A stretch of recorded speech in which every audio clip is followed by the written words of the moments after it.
नमस्ते। एक महत्वपूर्ण विषय पर आपसे चर्चा करनी है और आप जानते हैं कि भारत की जो ब्यूरोक्रेसी है, जो नौकरशाही है, वो उसका जो मूल आधार है, उसका जो बेसिस है, वो यूनियन पब्लिक सर्विस कमीशन के जरिए जो सिविल सर्विस एग्ज़ाम होते हैं, वो एक तरह से भारत में नौकरशाही जो पूरे शासन का, पूरी सत्ता का एक प्रमुख स्तंभ है, वो चुना जाता है यूपीएससी की सिविल सर्विस परीक्षा के द्वारा। और ये परीक्षा अभी जो 2020 का है, उसका रिजल्ट अभी कल आया है। और आप सब जानते हैं कि एक दो तरह का माहौल है। एक तो एक जनरली सेलिब्रेशन का माहौल है, क्योंकि हम सब लोगों में से कुछ के रिश्तेदार, कुछ के दोस्त, कुछ के पढ़ाए हुए लोग ये सब चुने गए हैं। तो कुछ दोस्त, साथी, साथ में कोचिंग करने वाले ये चुने गए हैं, तो इसको लेकर काफ़ी एक उत्साह का भी माहौल है। तो जो चुने गए हैं, जाहिर है कि आप उनको बधाई दें। लेकिन एक जो इम्पॉर्टेंट बात इस बार सिविल सर्विस के रिजल्ट में देखी जा रही है, तो वो चिंता का विषय है। और मुझे लगता है कि आपको इस पर सोचना चाहिए कि ये हो क्या रहा है देश में, किस तरह से नौकरशाह चुने जा रहे हैं।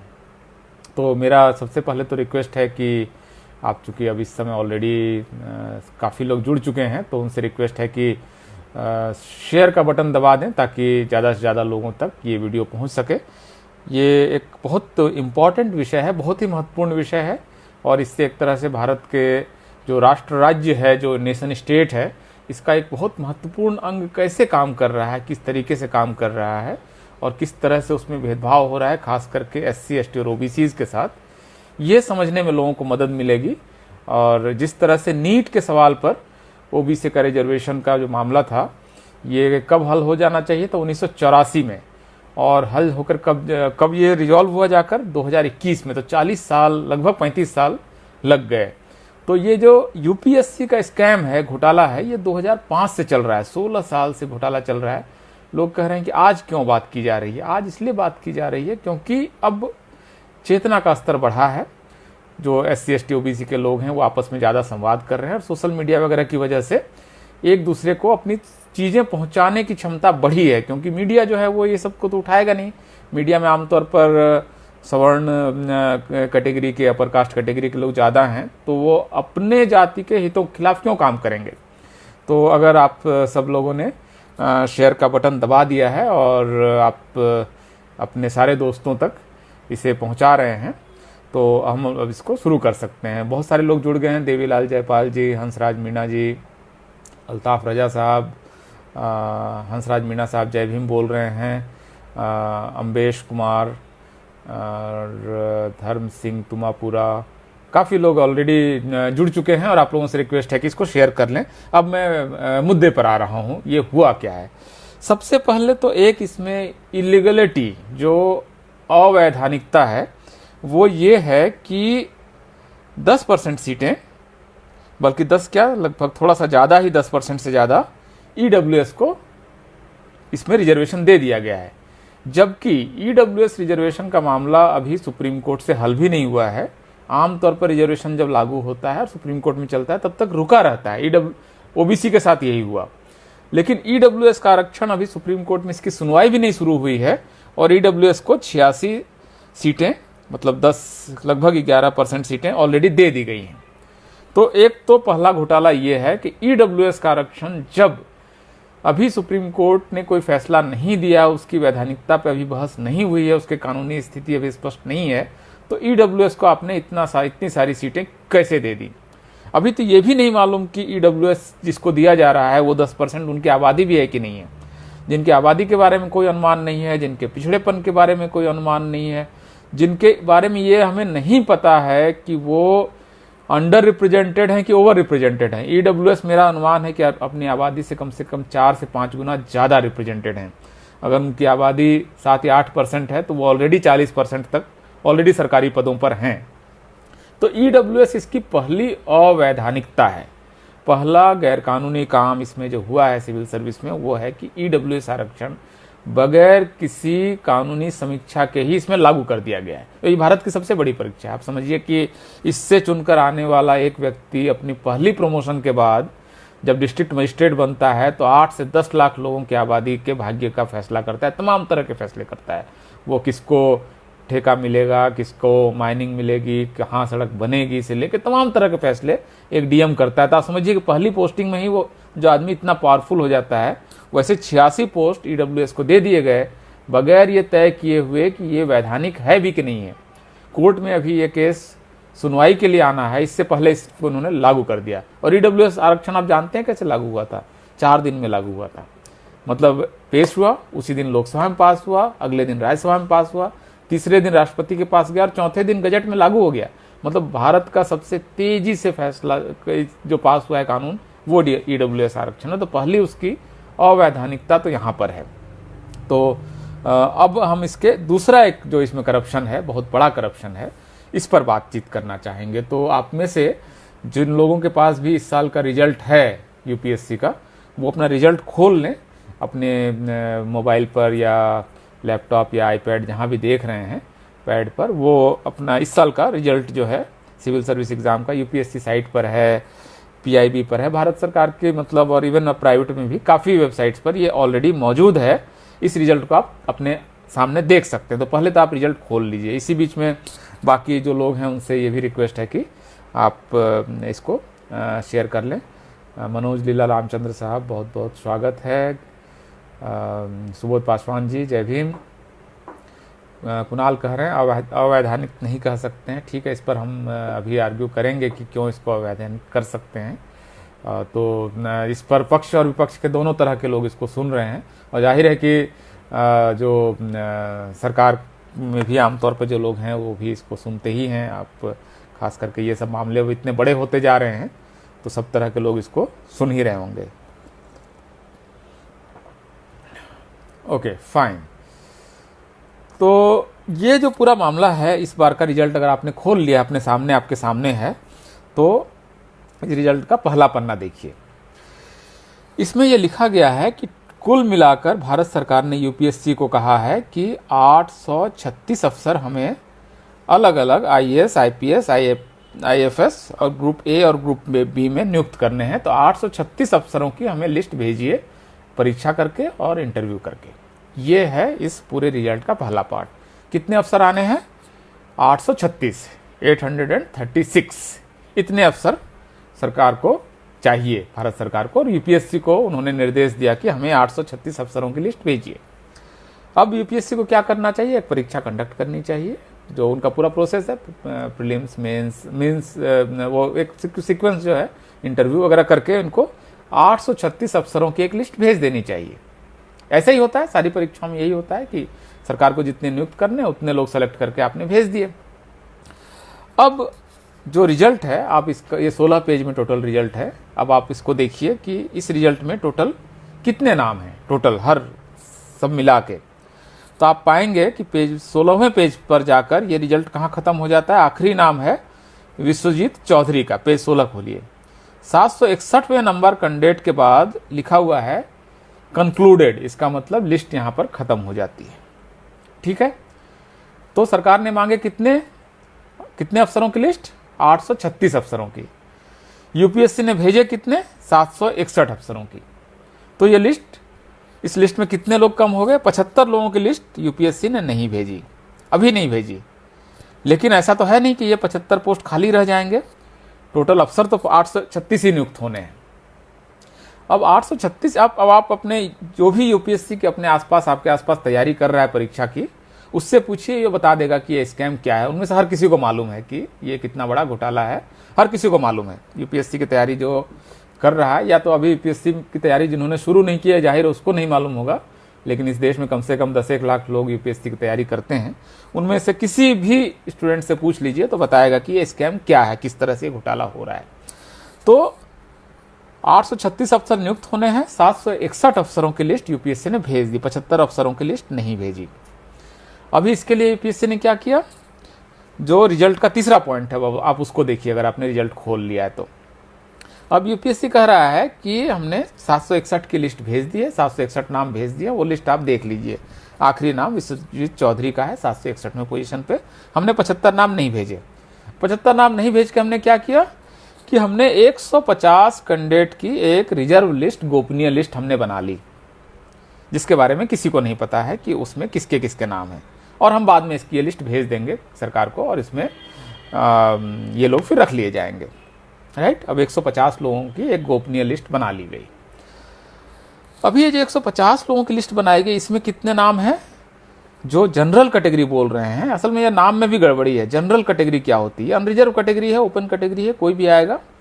लेकिन जनरल कैटेगरी में उन्होंने 75 नाम रखे, ईडब्ल्यूएस में 14 नाम, ओबीसी में 55, शेड्यूल कास्ट के 5 और 1 नाम उन्होंने रख दिया किसका?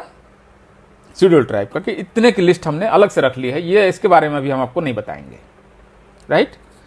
अब ये बताने के बाद उन्होंने अब ये दूसरे, तीसरे, चौथे महीने में चुपचाप से एक लिस्ट जाकर सरकार को ये सौंप आएंगे, जिसमें कि नियुक्तियां हो जाएंगी। इसी में पिछली बार लोकसभा अध्यक्ष ओम बिरला जी की बेटी, संभवतः नाम अंजलि बिरला होगा, आप लोगों को पढ़ा होगा, काफी बड़ा विवाद हुआ था पिछली बार इसको लेकर कि इसमें तमाम तरह के प्रभावशाली लोगों के नाम इसमें होंगे और वो इसमें वो नाम भी, चूंकि सरकार ये बताते भी नहीं है। जैसे इस बार अभी 761 नाम इन्होंने भेजे हैं, उसमें से SC ST OBC के नाम और उनके रिजल्ट के जो कितने नंबर किसको आए हैं, ये किसी को नहीं पता है।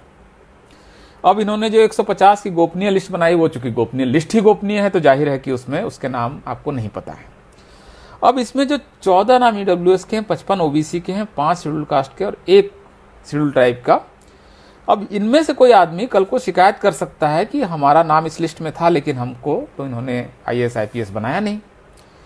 तो इनको अगर अब ये मालूम ही नहीं जो परीक्षा देने वाले टोटल कैंडिडेट में कि मैं इसमें हूं कि नहीं हूं, तो आप इसमें पिटिशनर कैसे बन सकते हैं? आप ये मुकदमा कर ही नहीं सकते हैं, क्योंकि आप मुकदमा करेंगे तब ना जब आपको पता होगा कि मेरा नाम इस रिजर्व लिस्ट में था और मुझे नहीं बनाया गया।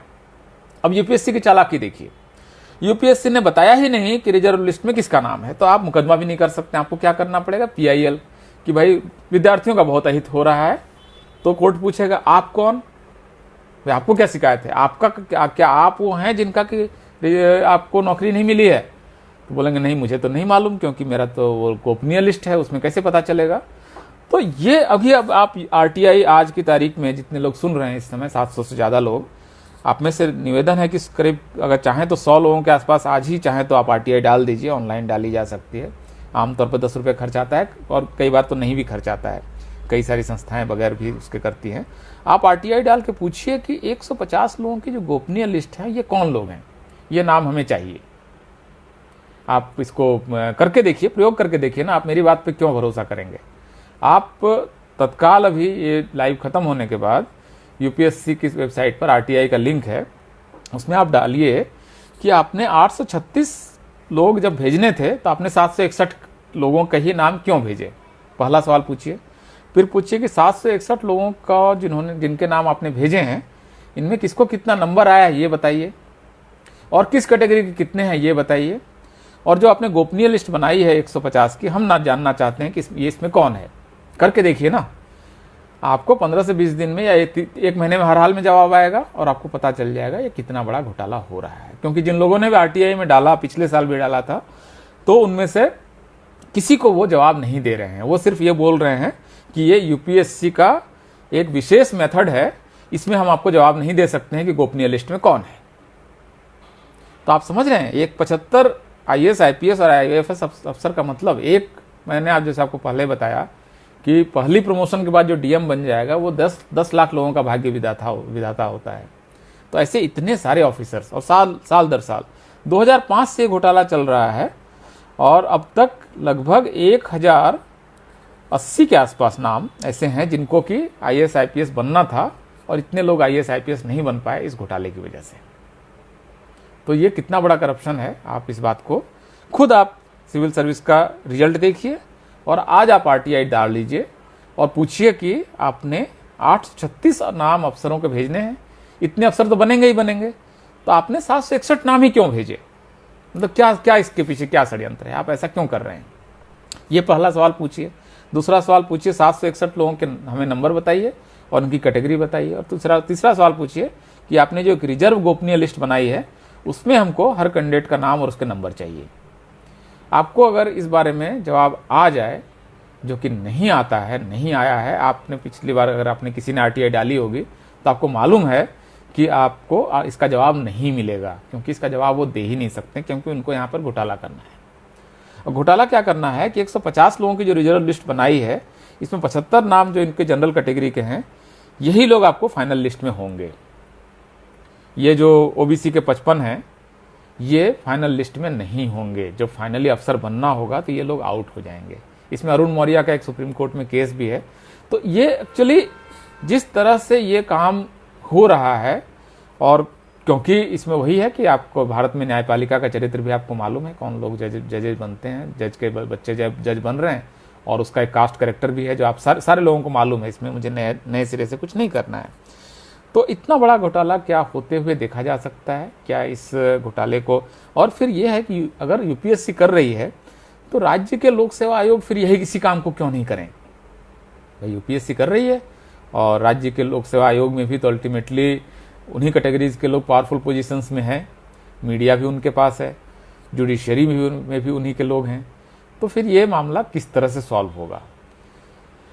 जब तक खास करके ओबीसी के पॉलिटिशियंस इस मामले को नहीं उठाएंगे तब तक ये मामला सॉल्व नहीं हो सकता है।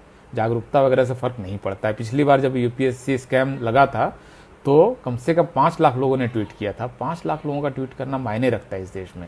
लेकिन 5 लाख ट्वीट होने के बावजूद सरकार ने क्या किया? उसके बाद यूपीएससी ने अपनी वेबसाइट में एक सफाई डाली कि नहीं, ये जो रिजर्व लिस्ट हम बनाते हैं ये SC ST OBC के फायदे के लिए है। और हम दूसरा उन्होंने सफाई दी कि we are doing this since decades, हम बहुत समय से कर रहे हैं। ये सफाई है उनकी, और हम नियमों के तहत कर रहे हैं, हमारे बनाए हुए नियमों के तहत कर रहे हैं। भाई आपने ही नियम बनाए हैं और चूंकि आपने ही तय किया है तो आप वर्षों से कर रहे हैं, ठीक है। ये कोई सफाई हुई? आप इस बात का स्पष्टीकरण दीजिए ना, ये लिस्ट गोपनीय क्यों है? आप बताइए ना कि ये लिस्ट गोपनीय क्यों है। अगर आप इसमें से सारे लोगों के नाम स्पष्ट रूप से, अरुण मौर्य जी भी जुड़ गए हैं, ये खुद इस नियम के भुक्तभोगी हैं, वरना वो इस समय IAS ऑफिसर होते। हालांकि बहुत अच्छे पढ़े लिखे व्यक्ति हैं, PhD हैं, तो वो मतलब ठीक ठाक पोजीशन में आज की तारीख में। लेकिन वही है कि वो IAS वो बन सकते थे, लेकिन वही गोपनीय रिजर्व लिस्ट, उनको तो उस समय तक तो पता भी चल जाता था कि गोपनीय रिजर्व लिस्ट में कौन कौन है। पिछले 4-5 साल से तो यूपीएससी ने बताना ही बंद कर दिया है कि ये रिजर्व लिस्ट में कौन कौन है। तो ये जो पूरा मामला जिस तरह से हो रहा है, ये अगर फैल गया, राज्यों तक चला गया और राज्यों के लोक सेवा आयोग ने भी इसी तरह से गोपनीय लिस्ट बनानी शुरू कर दी, तो आप समझ लीजिए कि SC ST OBC का बहुत बड़ा नुकसान इस देश में होने वाला है। तो बहुत जरूरी है कि इस सवाल पर अपने राजनीतिक जो लोग हैं उनको आप बताएं कि भाई आप हमारे वोट से चुने जाते हैं। भाई इस समय भारत में कोई एक भी सीट ऐसी नहीं है लोकसभा या विधानसभा की जहां सवर्ण अपनी जाति का कैंडिडेट चुन सकता है। इतनी संख्या कहीं पर नहीं है। ओबीसी के वोट के बगैर इस देश में कोई भी विधायक या सांसद नहीं चुना जाएगा। इसके बावजूद अगर ओबीसी के हितों का के साथ इस तरह का खिलवाड़ हो रहा है तो इसका मतलब ओबीसी का जो पढ़ा लिखा प्रबुद्ध तबका है वो जागरूक नहीं है अपने अधिकारों के प्रति, या ये भी हो सकता है कि मतलब पहली बार नौकरी मिल गई, चलो पढ़ने का मौका मिल गया, मतलब आत्मतुष्टि का भी भाव हो सकता है कि चलो इतना तो हो गया। एक जनरेशन में साइकिल चलते थे, आज की तारीख में एक स्कूटर आ गया, बाइक आ गई, चलो एक कार भी आ गया, एक घर बन गया। तो IAS IPS वगैरह का क्या मामला है, छोड़ देते हैं, मतलब अपर कास्ट के लिए भी कुछ तो छोड़ दिया जाए। या तो ये भावना है या है कि ये लड़ाई जीती नहीं जा सकती है। भाई आपने अगर SC ST एक्ट को बचा लिया, अगर आपने रोस्टर के खिलाफ लड़ाई जीत ली, अगर आपने नीट के खिलाफ लड़ाई जीत ली, लगभग इसी तरह की लड़ाइयाँ हैं, तो कोई वजह नहीं है कि यूपीएससी स्कैम के खिलाफ आप लड़ाई नहीं जीत सकते हैं। तो अब सबसे पहले तो आप सबसे मेरा निवेदन है कि यूपीएससी स्कैम के खिलाफ RTI डालें और खुद देखें क्या जवाब आया है। तब आपके पास जब RTI होगी तो आप लोगों को बता पाएंगे कि देखो ये घोटाला हो रहा है। ये हर साल मतलब अब तक 1080 के आसपास IAS IPS यूपीएससी ने नहीं बनने दिए इस घोटाला को करके, तो ये बताने के लिए अब भी बहुत ज़रूरी है कि आपके पास वो आरटीआई के कागज़ हो। आज आप डाल दीजिए, इस समय भी 650 के आसपास लोग इसको देख रहे हैं इसको, तो ये वीडियो निश्चित रूप से 40-50 हज़ार लोगों तक तो पहुंच ही जाएगा 2 दिन में। तो जो भी लोग इसको देख रहे हैं, आप लोग शेयर भी कर लें अगर ये बहुत लोग आप चाहते हैं, इंपॉर्टेंट है तो ये जो 40-50 हज़ार लोग इसको देखेंगे उनमें से उनसे मेरा निवेदन है कि उसमें कुछ 100 लोग, 200-400 लोग तो कम से कम आरटीआई डाल ही दें। और वो कागज़ जब उनके पास जाएगा, इतनी सारी आरटीआई जाएगी, तो उनको वहाँ पे थोड़ी सी हड़कंप मचेगी और एक चेतना भी बढ़ेगी लोगों के अंदर में भी। अपने पास अपना कागज़ होगा, आप समझिए कि उसकी ताकत बहुत होती है। आपके पास जब आरटीआई होगी और आप जब पूछेंगे कि 836 अफसर चुने जाने हैं, आपने 761 का ही लिस्ट क्यों भेजा, और इस पर जब वो टाल मटोल करेंगे और बच के भागने की कोशिश करेंगे, तो आपके पास एक ताकत होगी बताने की, देखो यूपीएससी चोरी कर रहा है। तो इसलिए बहुत ज़रूरी है कि आप इसमें आरटीआई डालें और अपने लोकल जो भी आपके सांसद विधायक उनको बताएं कि ये हो रहा है, आप इसको कृपया किसी तरीके से रोकें, क्योंकि इसकी वजह से खास करके ओबीसी का सबसे बड़ा नुकसान है। क्योंकि ओबीसी का आप देखिए पिछले साल भी जो हुआ, तो ओबीसी के सबसे ज़्यादा मतलब रोके जा रहे हैं आईएएस, आईपीएस और आईएफएस के ऑफिसर्स। तो इसके लिए आप अब आपके कोई अगर सवाल हो तो प्लीज़ आप पूछ लीजिए। एक तो हीरानंदन जी कह रहे हैं कि यूपीएससी के ऑफिस के बाहर बड़ा डेमोन्स्ट्रेशन करना चाहिए, तो बिल्कुल आप लोग अगर ऑर्गेनाइज कर सकें तो कीजिए। कोई प्रश्न अगर है तो आप पूछ लीजिए। किसी को भी अगर डाउट है कि ये करप्शन नहीं है, या किसी को लग रहा है कि ये सिस्टम कैसे काम कर रहा है, तो वो सवाल पूछ सकता है कि Sanju Kumar Sonkar ji, definitely I will file RTI, you are most welcome. Uday Singh Maheshwari ji, Shardul Vikram ji RTI डालेंगे बता रहे हैं, तो आप लोग इसको करके देखिए। मेरे ख्याल से अगर SC/ST एक्ट बचाया जा सकता है तो यूपीएससी स्कैम से भी लड़ा जा सकता है, मतलब असंभव नहीं है, खास करके अब के समय में, जबकि एक दूसरे से आप इतनी आसानी से संवाद कर पा रहे हैं। आप आज हम एक बात बोलते हैं और कल परसों तक वो, अब ये जैसे ये वीडियो है, ये जो लोग भी यूट्यूब चैनल चला रहे हैं उनसे भी निवेदन है कि आप इसको ले लें। कोई मैं इसको कॉपीराइट फ्री कर रहा हूँ, इस वीडियो को कॉपीराइट फ्री है, मुझे इसमें कोई फाइनेंशियल बदले में नहीं चाहिए, इसको आप जैसे चाहें इस्तेमाल कर लें। तो अमित नागराले जी, इस मामले में डीएम के मुख्यमंत्री, ठीक है, मैं वहाँ उनके सांसद विल्सन साहब से बात करूंगा कि वो डीएमके भी अगर इस मामले को उठा ले। डीएमके ने हालांकि इस मामले को उठाया है, लेकिन जब तक उत्तर भारत से कोई समर्थन नहीं आता है ओबीसी के मामलों में, जो समस्या दक्षिण भारत के नेताओं को आ रही है, वहाँ पर मैंने कई सारे लोगों से बात की, ए राजा साहब से बात की, डीएमके के कई नेताओं से, वो ये कह रहे हैं कि ओबीसी के मामले की हर लड़ाई तमिलनाडु ही लड़ेगा, ये कैसे संभव है। मतलब तमिलनाडु क्या क्या लड़ाई लड़े, नीट के खिलाफ लड़े, ईडब्ल्यूएस के खिलाफ सिर्फ वहीं लड़ाई हो रही है। अभी तक तमिलनाडु ने ईडब्ल्यूएस लागू नहीं किया है। आज भी अगर आप ईडब्ल्यूएस आरक्षण तमिलनाडु में लेने जाएंगे तो नहीं मिलेगा। तो तमिलनाडु आखिर कौन कौन सी लड़ाई लड़े, मतलब सारी सामाजिक न्याय की लड़ाई तमिलनाडु के लोग लड़े और उत्तर भारत वाले सिर्फ उसका मजा ले। मतलब 4000 डॉक्टर इस बार एक्स्ट्रा बनेंगे और उसमें काफ़ी डॉक्टर नॉर्थ इंडिया के होंगे, लेकिन नॉर्थ इंडिया ने क्या लड़ाई लड़ी नीट के मामले में बताइए। उत्तर भारत के नेताओं ने मतलब बयान तक नहीं दिए इस मामले में। खास करके उत्तर प्रदेश में तो ऐसी चुप्पी है जैसे कि उनको सब सवर्ण वोट मिल ही जा रहा है, पता नहीं किस दुनिया में रहते हैं ये। तो ये जो पूरा मामला है, मेरे ख्याल से इसको लेकर एक उत्तर भारत में खास करके चेतना की जरूरत है। आप जो कह रहे हैं, कई लोग कह रहे हैं कि डीएमके से बात कीजिए, डीएमके से हम लोग बात कर सकते हैं, लेकिन सिर्फ डीएमके के भरोसे आप पूरा डीएमके अकेले उस लड़ाई को कहाँ तक लड़े। और उसको भी डीएम को अपने ईडब्ल्यूएस वहाँ पर ख़त्म करा दिया नीट में, वो सुप्रीम कोर्ट से आके वो जीत के चले गए, फिर केंद्र सरकार ने सुप्रीम कोर्ट से जीत लिया। तो कई बार उनकी लड़ाई थोड़ी मुश्किल हो रही है। नॉर्थ इंडियंस जब तक इसको लेकर, नॉर्थ इंडिया का ओबीसी जब तक सोता रहेगा तब तक ठीक है। तमिलनाडु ने आपको बहुत कुछ दिला दिया है इस समय तक ओबीसीज को नॉर्थ इंडिया में, लेकिन थोड़ा महाराष्ट्र ने भी दिलाया है, लेकिन बाकी नॉर्थ इंडिया में वो एक अजीब सी चुप्पी है। जातियां एक दूसरे से लड़ रही हैं। जो यहाँ की सबसे जो लड़ाई लड़ने वाली जाति है, खास करके यादव, उसके खिलाफ इतनी नफरत फैला दी गई जैसे कि रिजर्वेशन, अब ये 75 सीटें अभी लोग कहेंगे कि सर सारे यादव ले जाएंगे, जबकि इसमें से 4-5 से ज़्यादा यादवों के हिस्से नहीं आने वाला है। लेकिन खास करके जो सबसे बहादुरी से रिजर्वेशन की लड़ाई लड़ी जिस जिन जातियों ने, वो सब आज की तारीख में नॉर्थ इंडिया के बाकी ओबीसी जातियों ने उसको विलन की तरह देख लिया है कि सारा आप ले जाएंगे। तो मतलब भाई लड़ेगा वो, और अगर उनकी संख्या भी है तो थोड़ा ज़्यादा ले जाएगा, लेकिन आप इसके बगैर इन सारी जातियों को साथ लिए बगैर कौन सी लड़ाई लड़ने जा रहे हैं। तो ये झारखंड सरकार को भी इस लड़ाई में सामने आना चाहिए। करके देखिए, बात करके देखिए सुधीर मुर्मू साहब, अगर हो जाए तो अच्छा है। महाराष्ट्र में छगन भुजबल साहब से इस बारे में चर्चा हुई है, और वो अब इसको निश्चित रूप से महाराष्ट्र में काफ़ी चेतना है इस मामले को लेकर। अगर ये ज़्यादातर सीटें असल में शेड्यूल कास्ट की होती तो ये लड़ाई आप जीत चुके होते। शेड्यूल कास्ट के अधिकारों को छीनना बहुत मुश्किल होता है, शेड्यूल ट्राइब के भी अधिकारों को छीनना थोड़ा मुश्किल होता है। ओबीसी की, क्योंकि ये ज़्यादातर सीटें हैं, ये ज़्यादातर लूट हो रही है ओबीसी की सीटों की, और ओबीसी के अफसर भी चूंकि कम हैं, शेड्यूल कास्ट जितने ऊंचे पदों पे है उतना ओबीसी का है नहीं। ओबीसी शेड्यूल कास्ट के पत्रकार भी हैं संख्या में, लेकिन ओबीसी का है नहीं। तो ओबीसी असल में इसमें ज़्यादा लूटा जा रहा है, इसलिए भी ये लड़ाई लड़नी मुश्किल है, क्योंकि ओबीसी के हितों को खा लेना बहुत आसान है। सरकार को लगता है कि मतलब लड्डू है जिसको कि बहुत आसानी से निगल लेंगे। तो खास करके उत्तर भारत के लोगों से मतलब निवेदन है कि मुझे आप लोग खड़े होइए, नहीं तो फिर आपका तो मतलब ये तो इस तरह से अगर सारे स्टेट पब्लिक सर्विस कमीशन कल को फिर बैंक से लेके सब जगह ये अगर मॉडल हो गया कि गोपनीय लिस्ट बनने लगी, यूपीएससी कर रहा है, सोचिए, जहाँ आईएएस आईपीएस चुना जा रहा है, तो बाकी लोग भी तो आसानी से कर सकते हैं।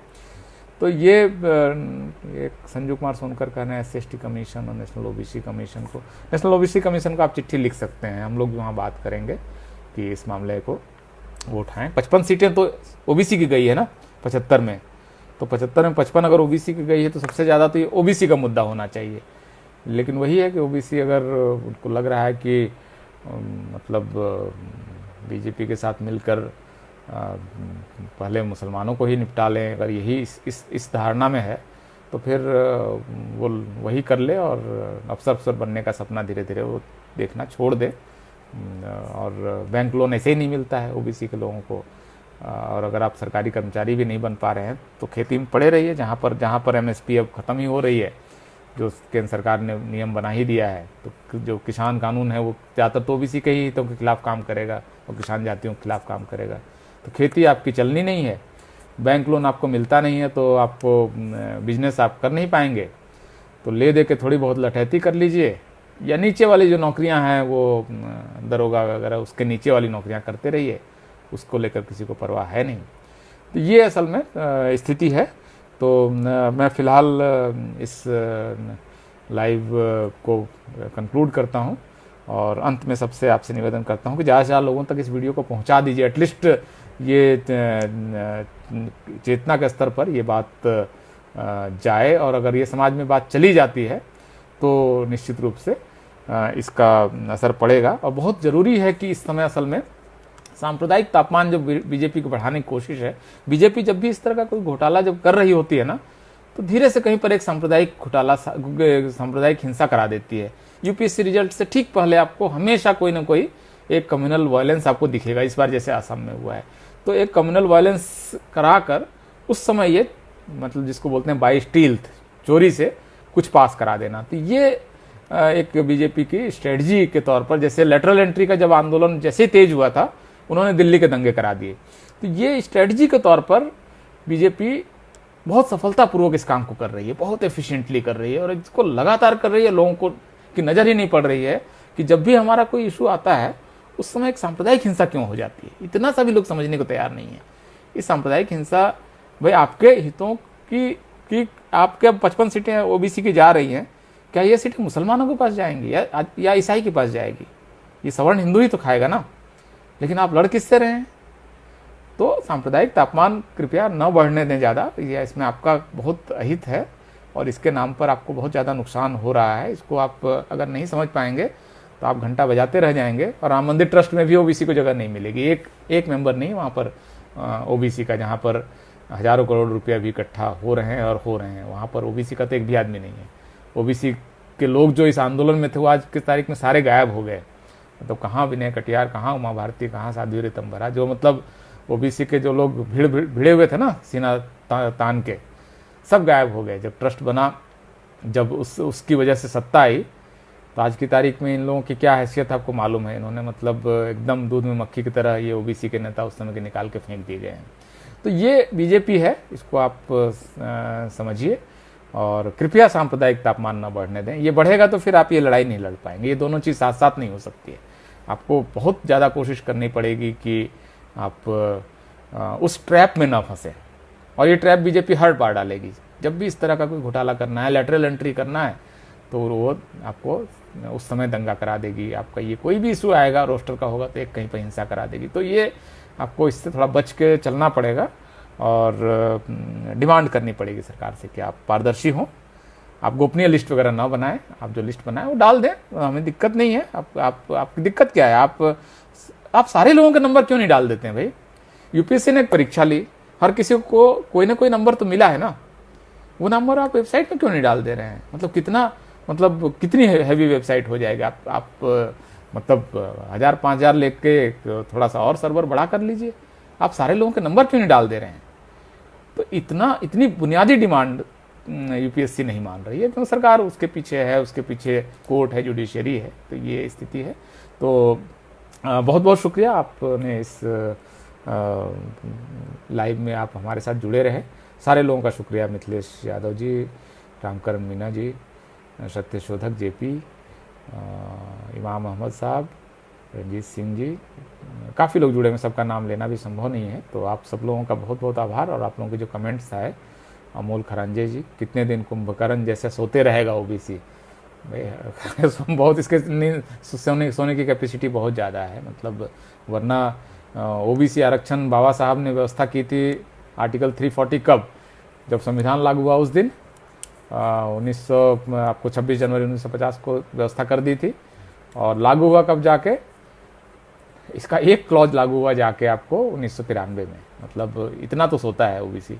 और उसका मतलब आज की तारीख में शेड्यूल कास्ट की तुलना में ओबीसी के ऑफिसर्स आधे हैं। मतलब शेड्यूल कास्ट ने अपनी जागृति से इतना कुछ हासिल कर लिया है। उसने इंग्लिश एजुकेशन शेड्यूल कास्ट के लोगों ने पकड़ा है, वो फॉरेन जा रहे हैं। ओबीसी का आदमी, मैं अमेरिका में गया था तो मैं ढूंढ रहा था कि भाई ओबीसी का कोई अफसर कहीं कोई ओबीसी के लोग मिलें, तो उनकी अभी हैसियत नहीं बनी है कि वो वहाँ पर जाकर वहाँ कोई क्लेम अपना बनाएं और अपनी पोजीशन हासिल करें। तो ये समस्या है। बहुत बहुत शुक्रिया और आप लोगों का आभार। अब प्लीज़ इसको आप शेयर कर लें। धन्यवाद।